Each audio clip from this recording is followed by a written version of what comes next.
First of all, guys, man, Hello. you Hey, guys sorry. really up the ante and Don't Breathe too. I love the first one, but I'm so happy I got to see the second one in a theater because it's something you absolutely experience, even the sounds and everything. It's really a cinematic experience.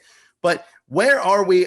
What has Norman been up to in the last 8 years since the first movie? Time has passed to 8 years. So what's Norman been up to? I mean, he's basically, I think probably he left the house. Some people watch the movie think it's the same house. It's a different house. It kind of looks familiar because it's the same city and house in Detroit. The houses in Detroit, after having scouted both of us, many, they have a certain landscape that is quite similar. So, but it's a different house from the first movie. He's probably already, just in case, preemptively leaving that house and all the secrets that he left behind. And ironically, the story is going to be, about obviously if those secrets are going to catch up in it. But I think he's been, trying to get away from humanity even more. He has moved to an even more, empty area of Detroit, or even more outside the city. The empty city that is the center of Detroit. And he's trying to keep it to himself, do his thing. He do landscaping, as you see that he grows plants and sell them. And but something happened, obviously, some years ago that in his life that changed it drastically. And when we find him in the story, he's raising a young child. So right. He's kind of full back circle in a way. He's back to where he was a few years before the first movie started, being a happy father, raising a kid, and trying to take care of her, right? Right. And Rodo, I wanted to talk about that because we do get introduced to Phoenix, who is an 11-year-old girl who Norman kind of takes in as his own. Can you talk to me about their relationship and kind of like, because Norman is very overprotective of her. Can you talk about their relationship and his parenting style of her? Well, yeah, it's what you would refer to as tough love. It's a father that wants to keep his child at home and doesn't want the child to grow, in a way, a metaphor that we used to play with during the shooting is that she's kind of like a bonsai tree, right? That you do all the time. What you're doing is trimming it down so that it doesn't grow because you want it to always be a little puppy, so, but that causes a lot of pain. Absolutely. So what's happening is we meet this the Norman and Phoenix at a point where Phoenix can't take it anymore, and she just wants to go out and explore and meet people and just grow. It's inevitable, life expands and grows, and there's nothing that you can do about it. And then how that creates a conflict between them because Norman feels that is a threat because he's afraid that he's going to lose her. Right? It's hard to tell that guy, hey, don't worry, relax.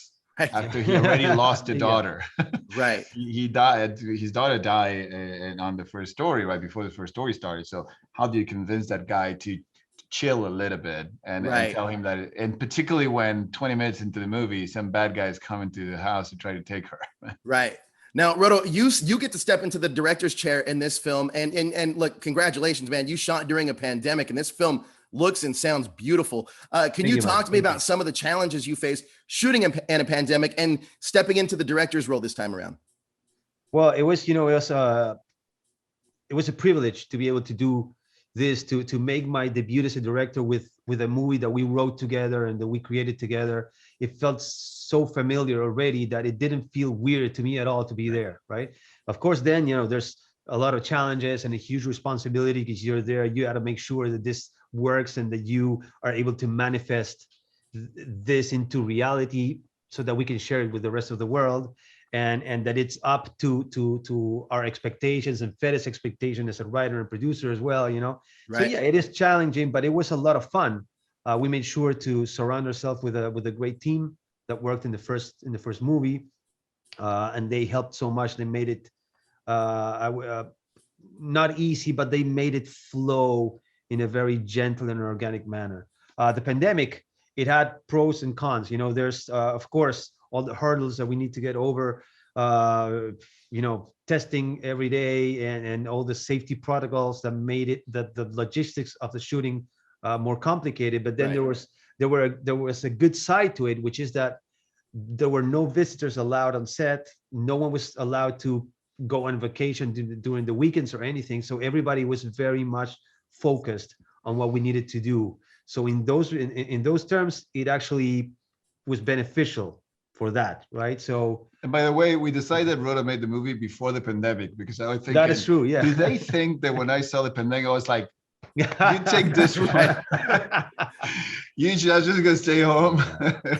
But no, it was a decision made the year before. Actually, we started prepping the movie before the Yeah. pandemic, and then COVID hit and we had to shut down prep, went back home, and then came back a couple of months later to finish the job that was happening. Well, look, I'm so happy I got to see it experience it on a big screen, because all of the elements really play into the cinematic experience. So thank you guys so much for your time. I honestly appreciate it, guys. Thank you. Thank you, man. Thank you.